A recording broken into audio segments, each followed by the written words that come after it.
for me, I had a long week. I had to get a review at work, which was much, much faster than normal. I'm going to go ahead and take that to be a good thing. I feel like if you're in a position of management, if you're not causing issues that require a long one-on-one session, that's awesome. Thinks that means you're doing pretty good. I guess also, I'm always worried about doing well. I'm very, perfectionist is probably the wrong term, but,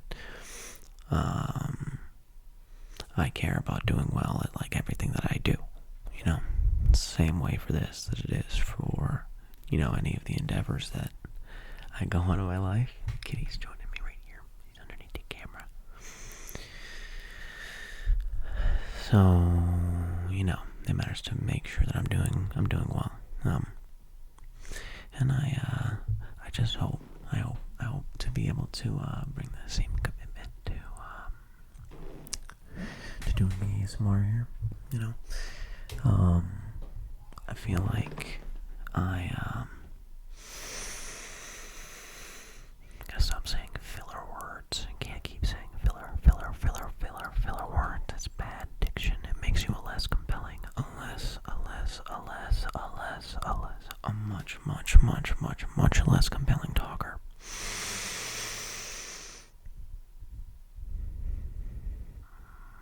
I just want to be able to bring that kind of enthusiasm that I bring to, my other endeavors, whether it be work or sports or, climbing or other activities that I try to, do my best to be great in, that I do the same here.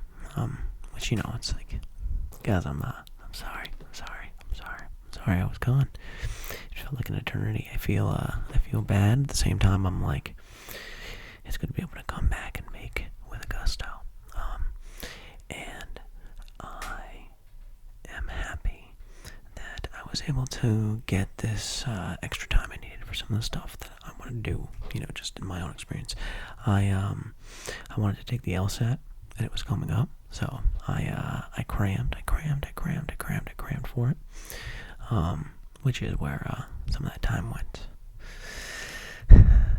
Oh my goodness, I'm so sorry. Which was, obviously, it's always stressful to get down to the time of a test. Because you're never quite sure how you do. And I think I did pretty well. But I'll make sure to keep you guys updated if I find out anything to the contrary. But, how was your guys' week? How was your work week? Did you do anything special? You do anything awesome? You do anything lame? You do anything that you feel like is particularly worth recollecting?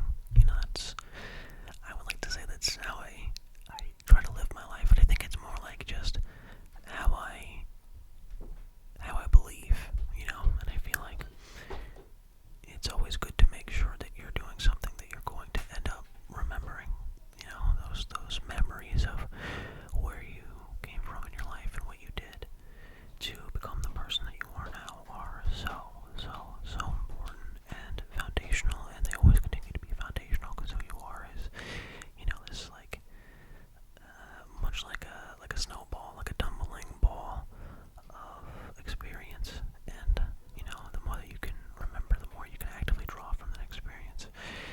So, make those days worth remembering, make those experiences worth drawing wisdom from. Not that you should take my advice about it, I guess. I'm only so wise as I am now, but I hope one day to be as wise as I could possibly be. And I think the beginning of that is admitting how much you don't know. Not that that's so novel a thought. You hear so many people reiterate it, whether it's from, a philosopher or a scientist or a business person or a layman of any sort. Often repeated, but to to think that you know so much when so much can't even be known, is an interesting thought to me. Not that it's so important to the exact conversation, but I think that as we grow as people, we need to be able to understand that there's area for growth, and that a lot of that growth is not just the measure of personal intention, but of the confluence of many events. I had to cut what I was saying because I got so off track from what I was trying to say,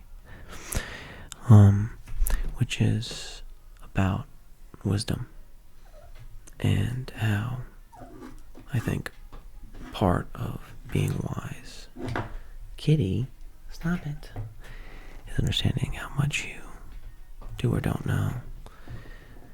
And moreover, that there's so much that you have no idea that you don't even know. And it's not that it's so unique a thought, whether it be anyone, the philosophers who say that, the scientists who say that, the lay people who say that, of all sorts, that there is a tremendous truth in being able to draw from your lack of knowledge and your lack of wisdom. And so,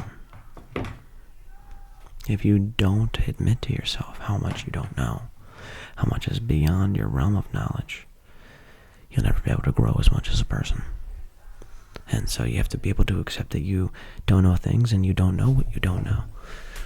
And again, it's repeated over and over again, but I'm hoping, despite my own lack of experience and so many things, that I can draw upon the way that that's described to make myself a bit wiser, because I do want to be a wise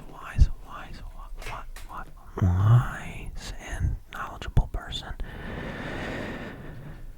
I don't want to be someone who is ignorant forever. And I think, the start to that ignorance is the arrogance, which, I have, as a person, have held for, a long time. Like, it's not hard to see the ways, my kitty's going crazy with the pen over there. It's not hard to see the ways that my own personal pride, my own personal prejudices based on that haven't affected my life in tremendous ways, and it's funny, I guess, because it kind of runs counter to the original point, but, knowing that about myself is also part of what makes you wise. Maybe that probably just means that wisdom is knowing what you don't know and knowing what you do know. And that's something that I do know about myself. I used to ask this question to people all the time.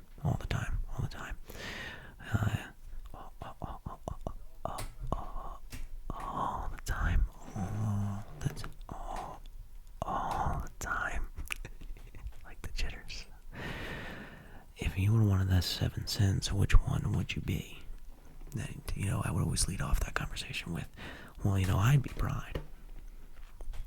And, I would go along many explanations for why I thought that, or why I thought it was a clever idea based on my history. But what I always internally thought as the biggest reason is actually that my desire to have that be the sin, if there were one, comes from my own pride. It's wanting to have what is supposed to be the grandest of all sins as my own personal most major sin. My kitty, oh my goodness, she just does whatever she wants. Unbelievable. And I do think there's some validity to that, but maybe that's just a way that I would say it. It's something else, but none or more or lesser, and the point of the conversation is ultimately supposed to be informative. It's supposed to be like, you can draw so much information from that kind of idea, but you can, right? Because it when someone responds, like, it lets you know whichever one they choose, and the way that they describe it will let you know, A, if that is true, that's the thing for them. But then B, the way they make that choice, which one they choose, even, unaligned with exactly how they describe it, will inform you a lot about how they are, how they want to be perceived, which is very interesting. I was always interested in the psychological components of talking to people, and, I would always explain that too. Like, I think it informs a lot about who you are, like how you make these choices, and, it was one of my main topics of conversation. I honestly don't know why I dropped that one. It was always really fun to see what people would say and how they would answer and how they would think about my answer as well, and then my reasoning for talking about it. I like to think of myself as you'll notice with this back and forth rambling, I just keep talking. My kitty, we're not making a crinkly noises video anymore. Excuse me, Luna. Give me 1 second. My kitty is just absolutely begging for attention right now. It's unbelievable. I like to fancy myself as a little bit of a conversationalist.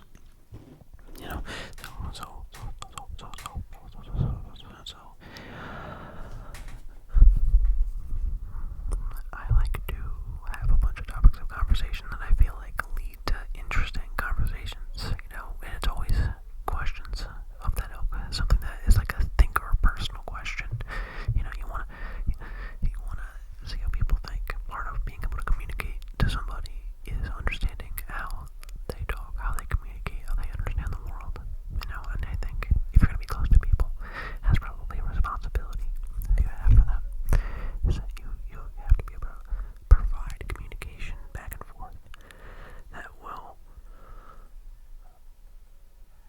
actually enlighten each individual of what you are trying to say and express. And sometimes that is only possible. Only possible when you understand them mentally. Man.